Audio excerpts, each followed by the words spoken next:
મારી દીકરી 3 વર્ષની હતી ને છતાં પણ આ ધનુષને ઉપાડીને રમતી હતી.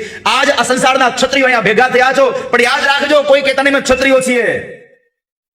તમારામાં હવે ક્ષત્રિયો નથી રહ્યા કોઈ. આખી સભા મૌન રહી, કોઈ કાંઈ બોલ્યું નહીં. એકમાત્ર માણસ બોલે છે, કહી જનક અસી અનુચિત બારી.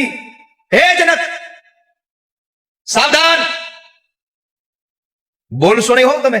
રામાયણના 2 એવા પાત્રો હતા કે એની હારે જીભા જોડી ન થાય. એક જનક મહારાજ અને એક પરશુરામજી મહારાજ.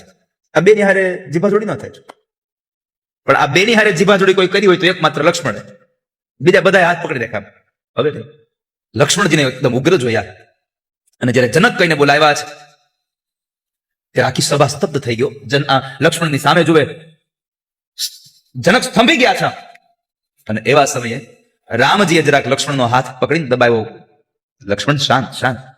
ત્યારે લક્ષ્મણજી મહારાજ એટલું બોલ્યા છે, પ્રભુ જ્યાં સુધી તમે સભામાં બેઠા છો ત્યાં સુધી જનકથી બોલાય કેમ આવું?